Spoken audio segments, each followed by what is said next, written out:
Breeze Nation, what is good? It's your boy Pat the Designer back at it again. We got the squad in the building. Yeah. Appreciate y'all tuning in and showing love to another edition of the Chicago Bears podcast, different podcast of the Windy City Breeze Sports Talk Daily. On today's show, and a lot of shows that I'm doing out here, man. I'm working out here, dog. I'm working. Yeah, I'm doing some work. Got on today's show, got to talk about this belief from PFF that the Chicago Bears have two of the top tackles in the NFL. Interesting article where they rank the top 32 tackles in the league, and this is among all tackles. This is not specifically one position versus the other, so take a look at that. Also, the NFLPA's got some interesting additions that they're looking to make to the season, and there's a report out there from Adam Hogue of CHGO that the Chicago Bears would be in favor of it. Do we think that this will make it through? And Angel Hernandez has finally called it quits, and everybody took a sigh of relief to hear that he had finally struck out. All that more in today's episode of the Windy City Breeze Sports Talk Daily. Hit that like button, subscribe to the page, leave that 5-star review. Y'all know what to do. Boys, Memorial Day weekend has come and gone, and the Cubs still suck. I'm sorry, I didn't mean to do that to you, Jordan. I'm just saying. I can't even talk right now. They're like, it's bad. But how was the weekend, boys? How was the weekend? Not bad, man. Not a bad weekend, man. You know, got some good food in, you know, physically and spiritually, man. So I'm good to go. Man, how y'all doing, man? Hey, man. Same here. Sunday after we had our good spiritual food, I got a hibachi grill. Oh, for all you involved. People, that's the thing. I went a different route. I got a hibachi grill with chicken and lobster. I didn't get steak. Wow. I'm on a little bit of a diet. I know. Everybody calm down. I'll be back to steak in a little bit, but got to shed some weight. Gotta shed some weight. Dog, listen. Hey, I'm doing bad out here. I ain't gonna lie to you. Like, I gotta find a workout plan that I care about. I'm supposed to be doing some cleansing and stuff like that. But I don't know, man. I gotta get back on it, man. I have struggled with there's so much. Listen, when you get put in positions like I'm at, right, where people want you to come out to events and stuff like that, and they go, "We'll pay for your food." It's hard, man. You're not turning that down. You need whatever they give you. I'm out here slamming food left and right. Hey, man, let's first things first. I'm glad that V-Dog brought this to the attention. Didn't want to do this just to start things off. Moment of silence for Bill Walton real fast. Thank you very much. NBA Hall of Famer, NBA legend goes down is a crazy way to say that. Passes away this weekend, and that was a tough moment for the weekend. I mean, listen, Bill Walton, you guys know how big of a fan I was of Bill Walton. I mean, I said that, you know, in his limited time in the league, he had a ton of an impact and was a dominant player, but injuries robbed him of a long career, and he still made the most of it. MVP, NBA championship. So congratulations to Walton on all his successes. Rest in power out there, and yeah, I mean, let's keep this thing. Let's keep the positive vibes going. You don't want to start off on the sad, because Bill Walton was such a vibes guy, bro. Yes, he was. Yes, he probably went out on the truth. Throw it down. That man did not I love care. Walton too, because Walton did not care about where he was at right there. He'd be like, you know what you need to do? You need to come on out. I'll tell you what, you come on out to Colorado right now, and we'll get some phenomenal mushrooms. He'd be like, whoa, Bill. This is NBC, Bill. You can't say you're going to do shrooms on NBC. Yeah, he always told good stories too, man. He always told good stories, bro. Bro, I'd never forget my favorite time was when he randomly did the White Sox game with Jason Benetti for no reason. Like, they didn't say like it was a special thing. He just did the White Sox game with Jason Benetti, and legitimately, he just told stories for 9 innings, and there was no baseball call. Yeah. And got away with it. Like, he's one of those guys that can do that. Oh, man. So rest in power, rest in peace to Bill Walton, man. Let's talk some football, boys. PFF with a very, very interesting article today that puts 2 Chicago Bears in the top 32. This ranks them among the top tackles in the NFL, according to PFF. And those two names, one may be surprising. I'm not going to lie. Both names on this list are surprising to me because of some of the ups and downs that we saw from both of them. But Braxton Jones coming in at 31 for the Chicago Bears and Darnell Wright coming in at 32 for the Chicago Bears. I thought that both of those names were very interesting to see on the list, not because I thought that they were underwhelming players, but I know PFF's love for Braxton, so maybe I'm less surprised to see him there. But Darnell, right, a little bit of an up and down season last year, gave up 5 sacks in his first 5 starts in the NFL. Through the rest of his time in the league, though, yeah, he gives up 3 sacks the rest of the season. That's still a 8-sack season though that you allowed. It was very up and down. So good to see that that he was able to make this list. But let's start off with Braxton Jones. A fifth, they write this under his name, a 5th-round pick out of Southern Utah in 2022. Jones proved in 2023 that his impressive rookie season was not a fluke. Although he was slowed down by an injury and had a bit of a decline in 2022 season, he's still one of the 24 offensive tackles that have earned a pass blocking grade over 70 in each of his last 2 seasons. Boys, do you agree with PFF that Braxton Jones is a top left tackle or tackle in general, but left tackle for the position that he plays in the NFL? I mean, I put it like this, according to the stats, you can't really argue that. We've talked ad nauseum about Braxton Jones and what we feel his ceiling is. Has he reached his ceiling? Can he be, or should he be replaced? You got somebody, I saw some people in the chat already mentioned Kieran Amagaji should probably be his replacement, not too long here in the next season. But, individually, I think Braxton is holding his own. It mentions that, his rookie season wasn't a fluke. So, you look for him to improve. He did put up good blocking grades, and you can't really argue with that.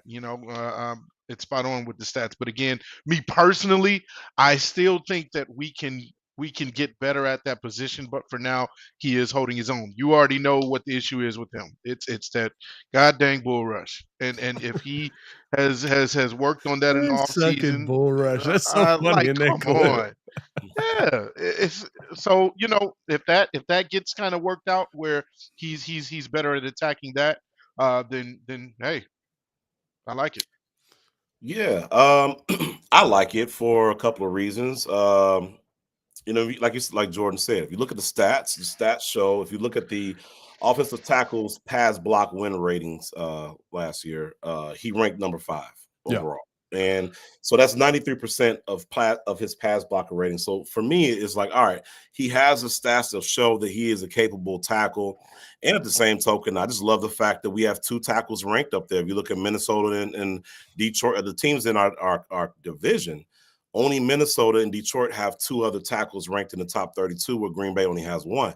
So, I mean, obviously, like you said, there may be some little level of bias, but even if he's like top 35, that's still like a pretty good ranking.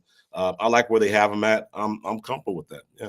I think what's interesting to me, and I said this on the Chicago Bears podcast, tap in with that. Me and Courtney Cronin broke this down as well. Here's my problem with the PFF grades and why it doesn't match with the eye test, which I guess it kind of does, but PFF always does these overarching numbers. And I feel like it's like basketball when you look at Chris Middleton and goes, he averages 25 points per game in the playoffs. So why does he average 25 points a game in the playoffs?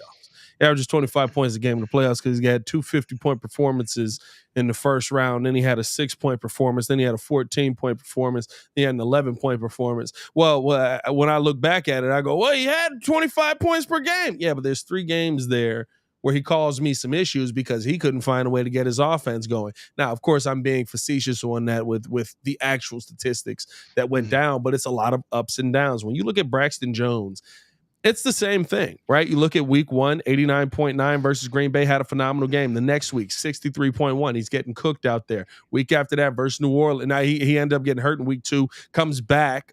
We play against New Orleans, 66, 87, 59, 81, 74, 29, 57, 86, 34. There's a lot of up and down in there. And I'm not saying that you shouldn't see up and down from your a 5th-round pick. But what I'm saying is, to rank him as one of the best tackles in the NFL, you would expect some consistency.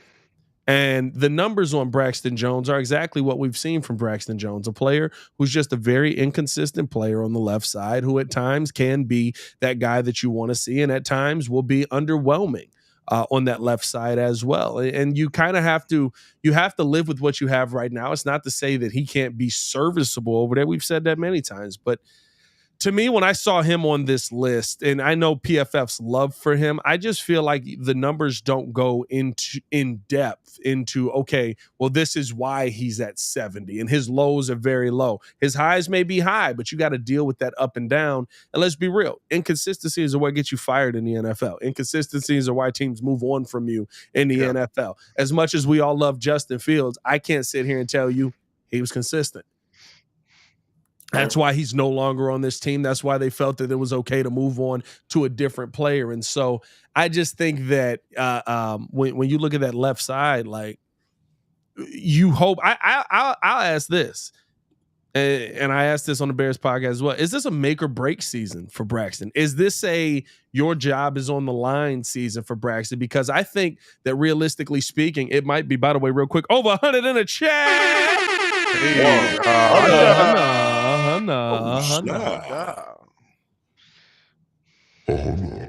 Sorry, I had to get that one in there. What we got? We got 119 on the YouTube side. Hit that like button on the YouTube side. We got 13 on Twitter. Twitter a little light today. Twitter coming through a little light today. I'm not gonna lie to you, man. We got John Ross over on Facebook, our one Facebook guy. Shout out John Ross. Share the video. Big John. Hey, that's how you learn. I ain't gonna lie to you, bro. That's how I learned people's names, bro. Like the people that always used to comment in back in the day. That's how I learned Baki. Baki always was there. He just be giving us news. Baki in the chat. Yeah, I mean, shout out to the chat, by the way. We got Dark Mind in this mug, V-Dog in this mug. Who was first? Silver Harvest up in here. Jay Capone Don in this mug, man. It's Crimson in the building, man. Shout out to y'all. Baki in the chat. Chris Oakley in the chat. Oh, my bad. I said, what did I say? His name was John Reyes. Is the name on Facebook. I feel like I said the wrong name. John Reyes. Shout out to John Reyes out here, man. That's exactly what I just asked. Did you burp? What was that soundboard? Oh, this right here. You talk about the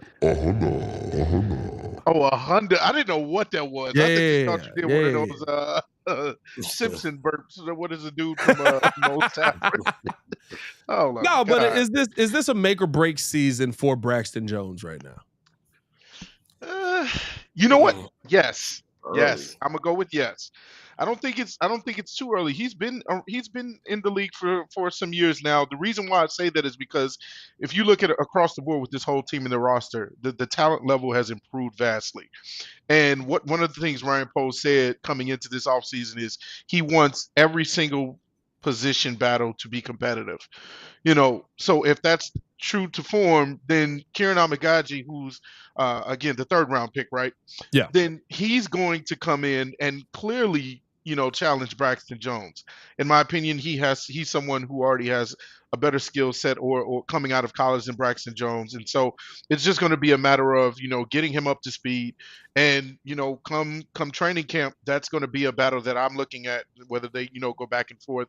Again, like I said, I think Braxton Jones is serviceable. We talked about it before that left tackles could be turned into good guards. So maybe, if Kieran Amagaji takes over that left tackle spot, maybe Braxton can be a good backup to Tevin when he's not healthy. That could be a position of need right there. There's so many different ways you can use Braxton where he's still, a service to this team, but I think he will get replaced eventually by Kieran. Yeah. I mean, I don't know. I don't fully agree with that. I can understand that point, but I do think that, what's his third season in the league now? And you look at the fact that he had an injury last season, which slowed him down from his 2022 season. So obviously there's going to be a step back there. Obviously, if he recovers from that and shows that he is worthy of being ranked as high as he is, this is going to be a really good season for the Bears. And then here's, like Jordan said, we have options, and we have competition. So I think it's going to bring the best out of him. If anything, he's going to want to keep his job, especially when you consider the fact that we have so much depth. So he's going to want to make sure that he does everything he can to keep his job and improve on that season from last year. So I'm not going to say that it's a make or break for him. I definitely think it's going to motivate him. If anything, he's going to want to prove that he's worthy of such a high ranking. I think it really comes down to How much does Braxton improve again? Because let's be real, we saw Braxton be consistent last year as far as from one season to the next. He was kind of the same guy. Did Braxton improve dramatically last season to you? No. I didn't think so. I thought he was a solid run block guy as a rookie. I thought he was a solid run block guy last year. I thought he was an okay pass rush guy as a rookie. The thing that we wanted to see him get better at, he didn't.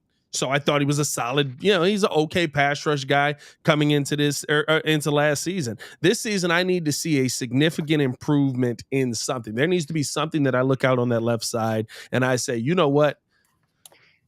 That's his thing.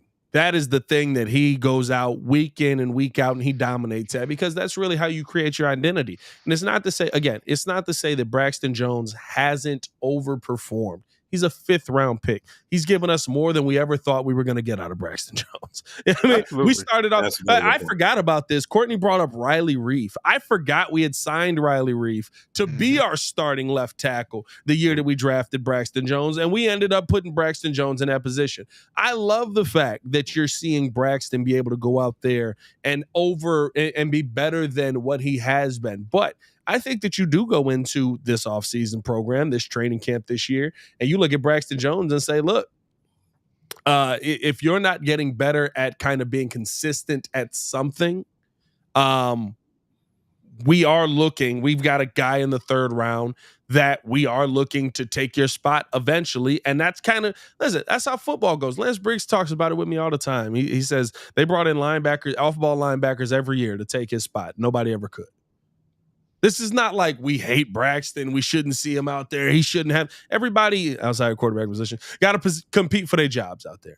You know what I mean? And so to me, this is Braxton finally getting, to me, some legitimate competition in there, because now there's somebody else that Ryan Poles invested draft capital in that is more draft capital than what you were taken for. So now you don't have he's a Poles guy, because Karan is a Poles guy as well. I think if Karan shows out the first, and he's not going to be doing anything in the spring, but when training camp gets here, if he shows out a little bit and shows you a little bit more consistency on that left side, you might not see a change at the beginning of the season or throughout preseason. But if you start to see those same inconsistencies come up during the season, don't be surprised if maybe you see a switch at that position. It's what we saw last year at the center position between two bad veterans, and I think that is something that you could see at the left tackle position. And we've seen on this offensive line, we don't have a problem playing rookies. Darnell played as a rookie. Braxton played as a rookie. Tevin played as a rookie. I mean, and it's been Chris Morgan the entire time. We don't have an issue playing rookies. Yeah. Absolutely. You know what? The last time that I actually thought that Braxton Jones, I won't say was challenged, but I thought he was going to get challenged. I was high on the guy that they brought in. He was a former 1st round pick. He used to play for the Raiders. It was Alex Leatherwood, and I was so high on him. But terrible. The measurables, everything looked like, oh, this is that dude. Like, he just needs a new start. I thought he was going to get a fair shot, and I thought, oh yeah, he's going to blow. He caught mono. Yeah. His fair shot went out the window because he caught mono, didn't he, or something like that? Yeah, that was that. That was that. Like, it was pretty much over with. So, I am looking forward to a legitimate competition to make both of these guys better. I mean, at the end of the day, that's what you want. You want to make, you want somebody breathing down the back of your neck, like, oh, okay, I gotta show and prove. I can't get comfortable. Yep, competition. That's what's gonna push him. I honestly think the competition that he's going to experience is going to push him and make him a better player. And like I said, I mean, if he was a really good rookie and a solid 2nd-year player, and he's a 5th round pick, so we really already maximize the value of what he's supposed to bring to the table as a 5th round pick. Right. And so now you got him coming in his 3rd season and has got this competition. I just think that sky's the limit, but more so I do think that he's going to continue to increase and be able to be better as a player, as a blocker as well. That's the hope. That's the hope, man. I mean, that's the hope. When you look at Darnell Wright on this list as well, by the way, 150 in the building, 46 likes on the video. Hit that like button, subscribe to the page, leave that 5-star review. Y'all know what to do. When you look at Darnell Wright, thought it was interesting that he made the list because of the amount of sacks that he ended up giving up. But listen, PFF very high on Darnell Wright. They said the only 2nd-year player He's the only second-year player on the list. Wright's 66 run blocking grade, ranked first among his rookie class. In addition, he was also promising in pass protection toward the second half of the season after going through some growing pains in the first month after giving up 1 sack in each of his first 5 games in the NFL. The former Tennessee Volunteer allowed just 3 sacks in his final 12 games, which, I mean, listen, you also have to add the caveat to that of Braxton Jones ended up dealing with a shoulder injury in the second half of that season as well. Basically played the final part of the season one-armed and was out there fighting through the injury, trying to figure some things out that worked for him, and was still able to give you better production in the second half of the season than the first half. I understand that there were more, you know what I mean? You're not playing as good of competition in the second half of that season, right, than you were in the first half of that season. Your toughest opponents kind of came in the second half of that season. But I was surprised to see Darnell Wright on this list because I did think that, you know, listen, he gave up some sacks early on that were rookie mistakes. Now you've got to allow him to learn, but I think him being on this list pinpoints to one thing and one thing only. Ball so hard. Sorry, I went into a no. I think it pinpoints one thing and one thing only is that it makes it really hard. It's really hard to find freaking tackles in the NFL. This is not a list of just left tackle, right tackle, whatever it is. This is tackles in general. Darnell Wright is one of the top 32. He gave up 7 sacks last season. Yeah, he got 11 penalties last season. But he improved as the season went on toward the latter half of the season. You didn't see a lot of those things, but it's really, really hard to find tackles. That's why you can't just go, I got to get rid of this guy no matter what. The fact that you see Braxton and Darnell on this list, I think speaks to how Ryan Poles has done a job, at least to this point, of finding serviceable. I think both guys are serviceable. I don't think either guy is elite as of yet.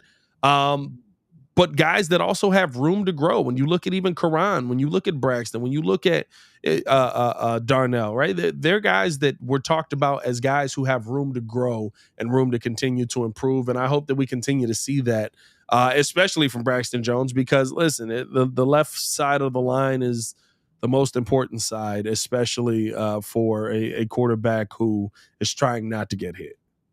Yeah. I completely agree. I'm gonna be honest. I actually do like the fact that Darnell is on this list. I'm not surprised. Out of the two, I'm gonna be honest. It's the opposite for me. I was surprised Braxton was on this list versus Darnell. I just know how they love Braxton. They talk about Braxton every week, and we just be like, "What game?" I just got an affection for him. Okay. Yeah, I didn't think he was gonna get ranked a little bit. I didn't think he was gonna get ranked higher though. That was surprising. Braxton, you thought Darnell was gonna get ranked higher? I thought it'd be flipped around. No, they love Braxton. They're not letting Braxton go. But Darnell, the reason why I'm fine with him being here on this list at 32, even though it's the last one on the list, is kind of what I saw Crimson say in the chat is that, you know, his improvement and looking to his sophomore season, I think he's going to continue to improve. It's the tale of two halves of the season. In the first part of the season, he had to get going, had to get his feet under him. You know, those 5 sacks in the first 5 games in the NFL. We're kind of, you got off to a bad start. But then you're talking about just giving up 3 sacks in the final 12 games. That's the improvement that we wanted to see. Once he gets acclimated to the game, you know, and to the speed of the game, the competition level, those are the things that you saw improve in his grade. You know, it mentions that it was first among rookie class with the 66 run blocking grade. I look to see that improve going into his second year, and it's almost to me just like how the Chicago Bears defense was from the first part of the season to the latter part of the season. You know, all the numbers improve, all the stats improve, and so I think with more experience, Darnell Wright is going to be one of those really, really good right tackles. And I'm going to say it because I saw Don Burr up in here. I'm going to say he's going to get up there with Panay one of these days, all right? Because I know Panay's right up there. He's good, but he's going to be right up there with him. Don Burr beating that drum while he still can, man. He's sitting there. He's like, hey, man, you know, Detroit, here we go, man. But we coming for you. Yeah. We coming for you. We're coming for you. Hey, and when we do, I'll have the jersey in hand. I still need to get down his jersey. I'm not going to lie. You own my jersey still? Yeah, I still own my jersey, bro. I ain't going to lie. Every time I see Don in the chat, I be like, I got to buy this man his jersey, bro. I keep forgetting. It's not even me trying to duck the deal. It's just I keep forgetting the guy his jersey, bro. I had to set a Nah, reminder to he can do it. wait. Man. I had to set a reminder to do it. No, but I'll say this, and I think here's the thing for me. With Darnell Wright, my thing that I want to see in 2024, 2025 season is just find a way to improve. Find a way to continue to be more aggressive on that right side, especially because I think here's the thing. When they talk about him, they talk about him in the run blocking way. I think he's a phenomenal road grader as a run blocker when you run into the right side. Yes. Not phenomenal. I love his game. I think he's really good. Loves to get pancakes out there. Pancake guy, left and right. Pancake. Plenty of syrup. But no, I just think that he's one of those guys who, when you talk about Darnell on the right side, I keep saying this. My dream scenario is what we saw out of you just down a thing of beet juice right there. What the heck was that? I'm mad you actually knew what that was. Yes, that was beet exactly juice for real? yes, it was. Yeah. I told you all I'm getting. Hey, call me Mr. What Beatty. in the healthy is going Call on? me Mr. Right, you know call me what I Mr. mean? Beatty. This man looked like he just got punched in the mouth real hard, bro. Like his mouth. Now he really looks light skin. What's going on here, my guy? Just took a shot of beet juice. I don't know what was going on. I'm trying to be healthy, man. My dream scenario on the right side would be Darnell Wright and Tevin Jenkins. Now I know we paid Nate Davis $10 million, but when we saw that in that little bit of time last season, I mean, you were talking about guys on the right side just going, "I'm gonna die now." You know what I mean? Like it is what it is. I'm just gonna die real quick because I'm not gonna stop Tevin and Darnell as they're running towards me with a running back behind them.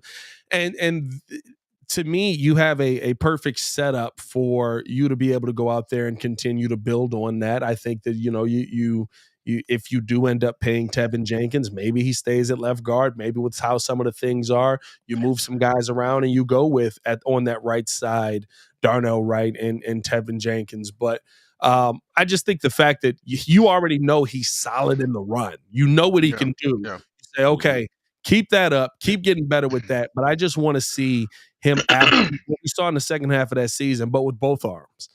Go out there and dominate on that right side as far as a pass pro guy. Go out there and be the mountain of a man that you are. Because what is Darnell? He's massive, 6'5", 355 pounds.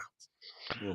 Go out there and just eviscerate the right side of that line. You know what I mean? Like as far as the pass pro goes. And I think that at least my hope is with how much the Bears will be passing, with how much we're going to see the ball in the air, that you see Caleb Williams be able to get the ball out a little bit quicker. If he is able to get the ball out a little bit quicker, that makes all of your offensive linemen look better. That may make this list look a lot more, I'll say, believable to a lot of Chicago Bears fans who maybe doubt Braxton on that left side, because the one thing that this list would say to me is that there's also a belief that Justin Fields probably holding the football too long, which causes a lot of the issues for Braxton.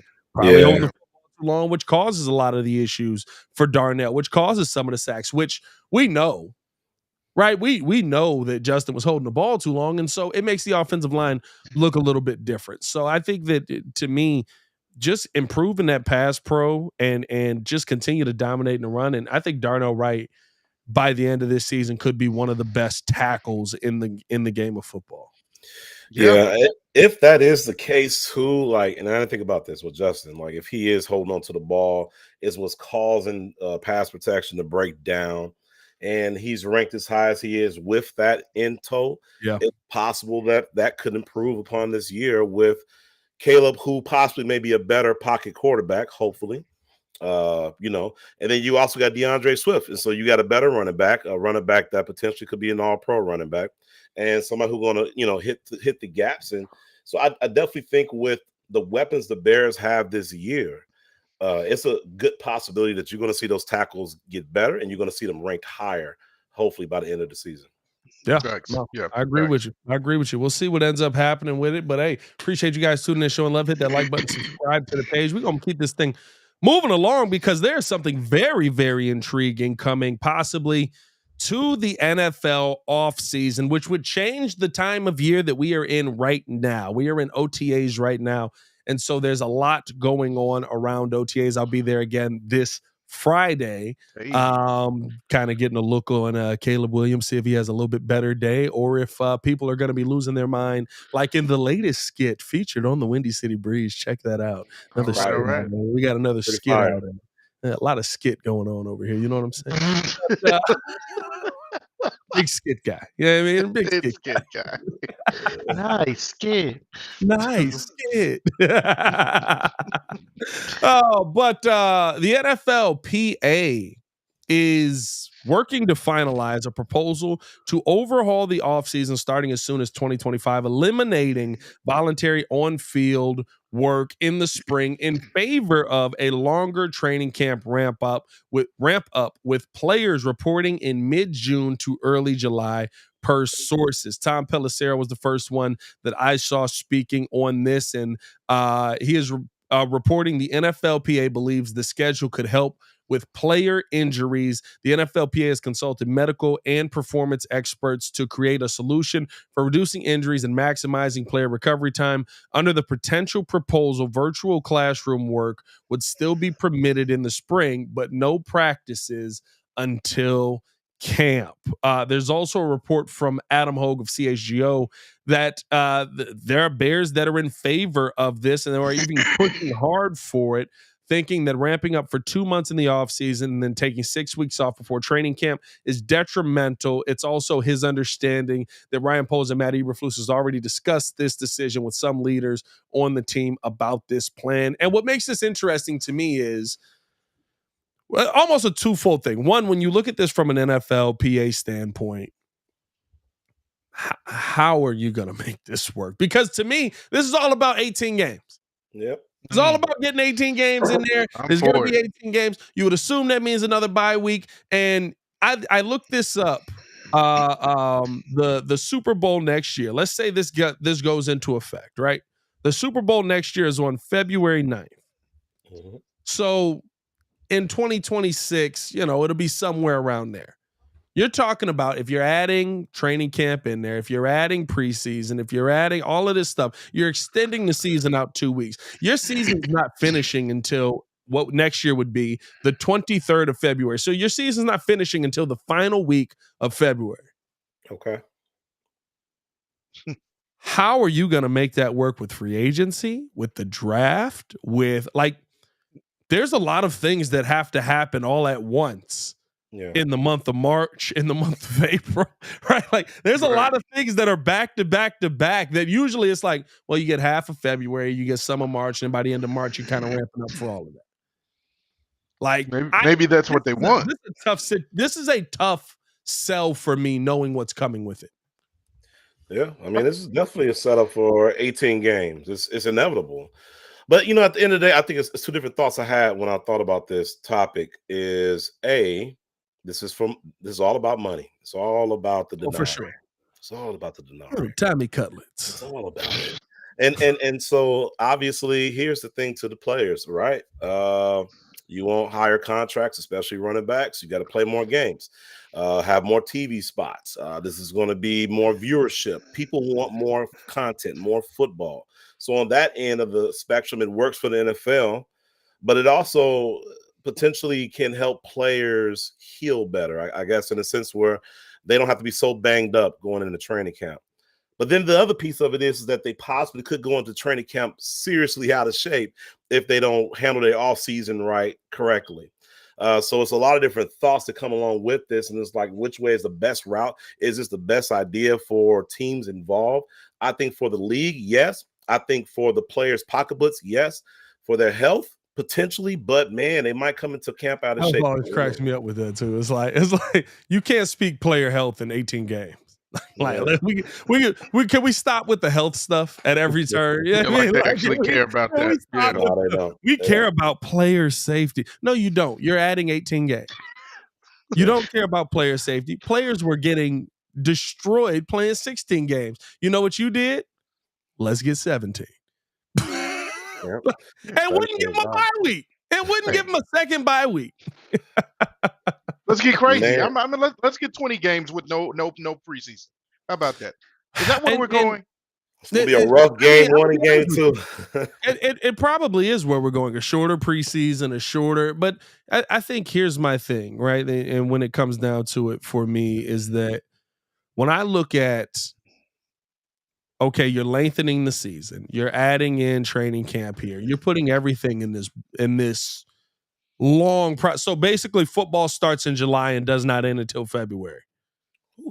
Which is what people want. I mean, Which is life's what, my life's not complete without football. It gets the people going. I love it. Yeah, I mean, I'm a football fan. Give me football 24/7. Let's start a spring program. After UFL, let's just say it's the Summer Bears and we bring a different team up. You know what I mean? Let's get a full year of football going here. I'm absolutely fine with all of that conversation, but we can't sit here and fake the player safety aspect of it when we're adding in 2 more games. We can't sit here and fake the player safety aspect of it when we're saying, and if you start in July, and if you go to the Super Bowl, you finish in February. Now, if you lose, right, you finish in January, you get a little bit more time. But I think that there's one thing that I think that this may do that probably throws off some of the NFL history, and it may be opposite of what some people think. I think that this creates dynasties in the NFL very much like what we're seeing in Kansas City. Because you're going to have to keep so many players together. You're going to have no choice. You're starting every season basically going, y'all know what to do? No? All right, we got to figure this out right now.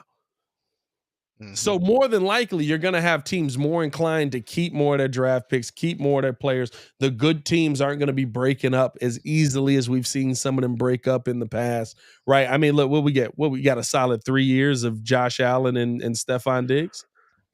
Yeah. Maybe a little more than that. Yeah, I think they were together maybe 4. How long Diggs been there? Yeah, I mean, but I think you may see those long-term dynasties start to come back in football again versus your one and dones. You make the playoffs one year, you miss the playoffs the next 2 because you're trying to recreate what you've lost out on, all that stuff, right? I think that it actually adds the dynasties, but I think outside of that, like my only thing is just let's stop with the whole like we care about player safety at this point. What did Will Smith say? Tells the truth. Tells the truth. Tell the truth on this. Yeah, I mean, like, yeah. We know what it is. It's all about money. But, you know, at the end of the day, like I said, the worrisome part of it is that you may have some terribly bad football weeks 1 and 2. And then you're going to have some teams that you're going to have some teams that at the end of the season are going to more likely sit if we get to 18 games or if we get to 20 games. Those last game or 2 may be sat down. Like, so you're going to have less. You'll still have football on, but, you know, you won't have the level of competition that you get with a condensed 16-game season. It's way more competitive. Every game matters a lot more. Now you can sit players a lot more with 18 to 20 games. You can, you know, the quality of gameplay may go down. So are we saying that the NFL is going to turn into the NBA and we're going to have a load management for superstars of each team? You're 1/4 of the way there. If we don't get like 2 bye weeks in an 18-game season. Oh, if you don't get 2 bye weeks, 100%. Yeah. Pat Mahomes not having 2 bye weeks, like dog, like you're going to be in a bad. If you don't get 2 bye weeks out of this, you're going to be in a really, really bad spot. You're going to have people going down left and right. You're going to have major players basically playing halves of, you know what I mean, halves of games to start the season because it's going to be like, no, I'm not risking this dude at the end of the year for 2 games in the beginning of the season that are meaningless. And I think that's kind of what it becomes as you add more games, right? That's what it became with the NBA. That's what it becomes with baseball. All right, listen, I sit here and I'm poking fun with you about the Cubs to start it off, but realistically, I just did a stream on Bleacher Report basically saying the Cubs sucked through the first quarter of the season. This is bad. They are not competitive, and they have so many games to get it right. It doesn't matter. You know what I mean? Like it's not. Yeah. It's kind of going to become that in the mindset of a lot of these guys where, and I'm sure the coaches aren't going to think that way. I'm sure that the players initially aren't going to feel that way, but then as you start going through a couple of seasons of that, it's going to be, I mean, like we lost 3 games in freaking August or September, and we made the playoffs. We're fine. And we're already seeing it kind of be that. Yeah. It's not shocking. It's not surprising. By the way, over 200 in the chat. We got 200. 200. 200. Really? I was waiting for the deep voice. This man. Got to throw him off. Got to throw him off. Got to throw him tricked off. me. But what? No, I think that realistically, right? Like, and I see some of the, I saw kids say, basically they're getting 5 months off.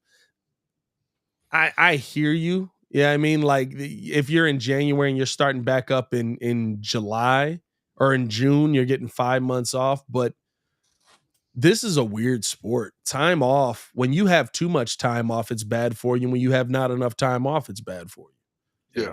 And I think you're playing with that threshold right there. Yeah. I think right now you're in a good spot. You get guys in here, you get them in here for OTAs, they get time off. You get them in here for minicamp, they get time off. You get them in here for training camp, they get time off. And then the season, let's go. Yeah, I mean, but I think that you're playing with that threshold of too much time off and not enough time off, depending on how much you win. Now, what I will say about this, that's interesting before I just absolutely crush Andrew Hernandez in his final topic. What I will say about this that's interesting to me is I think that you're in a position where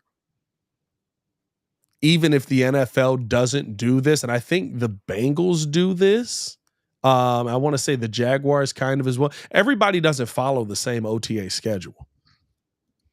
So if the Bears wanted to do an OTA similar to this, where it kind of just coincides very closely to training camp, that could be an adjustment that they could make. So it doesn't. I love the fact that Flus and Ryan Poles already have talked to the players, as being reported by Adam Hogue. Have already talked to the players to kind of figure out kind of how they want to do things, because I think that even if this doesn't get through, even if the NFLPA pushes back on it, even though I don't think that they will, even if the league pushes back on it, even though I don't think that they will, OTA is kind of left up to your discretion. Yeah. So if the players like something like that, why wouldn't you sit there and move around the schedule to fit kind of what makes the players more comfortable? Yeah. I'm all, like I said before, I'm all for as much football as godly possible, but at the same time, I don't want the quality of the sport to just completely fall off. Like you said, injuries with more games, perhaps people sitting out if we don't have a second bye week implemented. And then also too, I saw somebody else that mentioned it a while ago. Those teams that may be getting off to a bad start that know they need more talent on the team, do they start tanking? Like I said, this could turn into the NBA. Yeah. And now they're purposely tanking. Like, oh, we'll wait for the next season, get a better draft pick. Like, now we'll have to manage that, mess. So I just want the quality of the game to stay where it is if we're going to make those changes. It'll be tough end of season. End of season will be the toughest part, because I think it will turn into, depending on where you move the trade deadline to, because you got to move the trade deadline as well. Depending on where you move the trade deadline to, it would turn into, I'm selling this team right now. Yeah, it would literally just be like, hey, what the Bears did last year, or 2 years ago. The Bears did a controlled tank. Hey, we love you, Roquan, but get out. Yeah, Robert Quinn, appreciate you for everything you're doing. Have a nice life. Beat it. You know what I mean? You beat it. You get about it. You know what I'm saying? So like, I think that is something to keep an eye on, and that's something that, the competition committee is going to have to, get together and say, okay, how do we keep things competitive if we do something like this? Like, I don't know. It's so weird to me, because either you're starting football earlier, you're starting football later, and to me, football is basically just like, are we going to get to a point where we're like, all right, that's too much football? Because like, I ain't gonna lie, crazy. Knowing that I'm not watching Christmas Day basketball this year is kind of sad to me.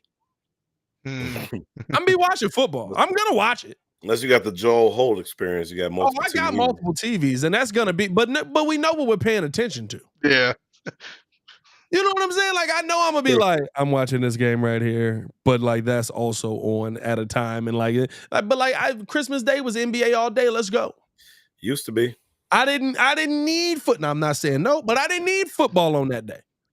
Crimson said, "What's too much football?" There's no I'm such thing. not even saying that I'm there yet. But is there gonna come a time? Because I mean, at this point now, if you add this in, and maybe I'm wrong on this, depending on how dates line up, I don't have it all in front of me. But if you do this now, football playoffs are now in front of March Madness. If you move to an 18 game schedule. So now, right, because March Madness, the actual tournament starts in February, right? Late February. Late February? Late February. Yeah. I guess, yeah, F all the Cinderella stories, right? Jeez. Because you're not watching none of those. But that's assuming that they don't cancel a couple of preseason games. It could just replace some of the preseason games. Look, they got to cram all that in right. They better do it right. That's all I know. Whoa. That was crazy. It wasn't a pause, but it was crazy. Cram it in, eh? I guess that is the way to do it, right? Get rid of preseason games. Yeah, absolutely. I mean, that's like I said, quality of I'm football. not mad at games either. I'm never upset about losing meaningless football if we're going to make the beginning of the season meaningless as well. Right. I think the only purpose that preseason kind of helped was players getting a chance to ramp up for the season and to kind of get their footings underneath them. But like, honestly, you take that out, you're going to have about games 1 through 3 be kind of spotty, as far as quality goes, but we're still going to watch. And the ratings are still going to go through the roof, and they're going to still make a lot of money. So at the end of the day, when it's all about the denare, we're going to tune in, and the NFL is going to do this. 20 games, here we come. Yeah. 20 games, here we come is crazy. A 20-game season. Do not sign me. I am not signing up for a 20-game season. You realize that's a fourth of the old season? It used to be 16 games? I do not want to see a 20-game season, bro. I'm not going to lie to you, bro. You're going to see Muggs dead. It's going to be some Greg Popovich, everybody, what's they call that? I can't even imagine a 20-game season. 18 is like to the point where I'm like, all right, that's enough, dog. Ooh, having a backup quarterback is going to be so essential. Bro, he's going to be playing 6 games a year. At this point, now you got to pay backup QBs real money. Man. It will be agent season, right? Shout out to Grady because you think I'm singing. Hey, I do love, I ain't going to lie, I'm glad we kept Tyson Bagent around, man. He's a solid player. I'm excited to see how he comes in and backs up those 3 games this season. I'm giving him a minimum 3. You got to be ready. Hit that like button, subscribe to the page if you have not done so. We're going to finish this thing. I appreciate you guys for tuning in and showing love. Finish off the show. And a little bit of a celebration. Is it a celebration? Angel Hernandez has retired from baseball. Woohoo! And I think that the world is celebrating because this guy sucked. My God. He's the only person in MLB history I've ever seen throw Mark Burley out of a game, my God. Trash. This guy was a hot piece of garbage. Had the nerve to sue Major League Baseball because he was like, oh, they're racially discriminating against me because I don't get playoff games. You don't get playoff games because you don't do well in the regular season. They barely wanted to give you the regular season, but you cried so much and whined so much that they kept giving you games in the regular season. He hasn't crew chiefed a game, and I don't know how long. This guy was terrible. And I'll say this: there's certain. I am a believer that the human element belongs in sports as far as refereeing and things like that, because it gives us conversation. It gives us stuff to talk about. To me, there is a human element that needs to be had with referees. There's a human element that needs to be had with umpires. And there's certain things where you can computerize and there's certain that you don't need to. But the only reason that we ask for robot umpires is because of morons like Angel Hernandez. This guy. I knew it. Who are so bad at their job, who strike zone one inning could be 6 inches outside of the box, strike zone the next inning could be 4 inches down the middle. I mean, it's amazing this guy has children in his life. He had to miss more than he hit. You know what I'm saying? I'm just saying, dog, like one of the worst I've ever seen in my life. And for the love of God, thank you that he finally was removed from the game of baseball. And I know this is a retiring, but even his lawyer put out a statement, which tells you all you need to know about Angel Hernandez. He ain't putting out a statement. His lawyer's putting out a statement how this feels like a forced retiring. You got dang right. They should have forced you to retire 7 years ago, but you sat there and whined about it every single day. I'm so glad he's out of league. It's dudes like him, Scott Foster, who was the refereeing crew? No, there was a refereeing crew in the NFL last year that blew a couple of calls during the season, and the only punishment was they don't get to referee. I know what you're talking about. Yeah. Bro. Like, no, you need to be better. You need to be. Here's my thing, and this is all jobs in general. It's not just sports. If you suck at your job, you get fired. If you suck at your job, Grady Walton in the chat. Grady is stupid. You usually lose your job. And this is not a union thing. I've been in the union. Yeah. I'm in the union right now. Guess what happens if I go up to ESPN and I suck for 6 months? We don't really see a future with you. You know what I mean? Can of corn, baby. Stay blessed in all your endeavors. You know what they're going to do? They're going to try to find me a job somewhere else. Hey, it's a lot of little league spots for you to F up. They need to find you a job there. That's where you need to be going. Go ump out in Mexico. They got Puerto Rico available for you. They got what are they doing it out in Taiwan? They got some good baseball going on out in Japan. You can go ref out there. Yeah, I mean, you got to start the game with a little konnichiwa and call it a day. Like it's ridiculous to me that you get to just get the bag, and there's no repercussions for you being bad at your job. Okay, we don't want to fire you? Bet. You getting fined. We don't want to fine you? Bet. You don't get the ref for 6 games. I mean, like, I don't know, man. I'm glad that he's gone. The game of baseball is better. Pat, all I know is if you want some good comedy, go on Twitter and just type in Angel Hernandez. You will die. Like, everybody is literally just gunning this dude. They had like a video that showed his career highlights, and then it was a black screen that said, "That's all, folks." That's it. Oh man, I can't stand you, Grady. By the way, he's one of the worst I've ever seen, bro. Look, he's literally one of the worst. God. Anybody who tries to make themselves the game. Thank you. Like, sir, you're a ref or an ump. Yes. Yes. That was my point I was gonna make. Is the biggest highlight, I think, for me as a Cubs fan, was when shout out to McMichael, was when they had him on to sing the 7th inning stretch, and he called him out, and my man stared at him from up top. They just went into a staring contest. Angel did not like that at all, but a shout out to the great Mongo McMichael for calling him out on his mess. My thing is, whenever you're in a position that you're not supposed to really be part of the game, your name is not supposed to be known. You're not a pitcher. You're not a batter. You're not part of the actual game on the field, right? Outside of calling balls and strikes. Like, when you have that much of a reputation for being horrible, that is a bad thing. You mentioned Scott Foster. I heard somebody else mention, or NBA ref in here, Tony Brothers. Like, those names come to mind because they're always in the spotlight more than they should be. Yeah. What do we think about in the NFL? If you're a bad offensive lineman, your name is going to get caught up because you're always getting called for, flags or offsides or whatever, holding. Like, when you are in a position where you're not supposed to be mentioned as part of the game, like, that's horrible, man. The dude was trash. Like you say, he should have been out of the league years ago. I'm glad he's gone.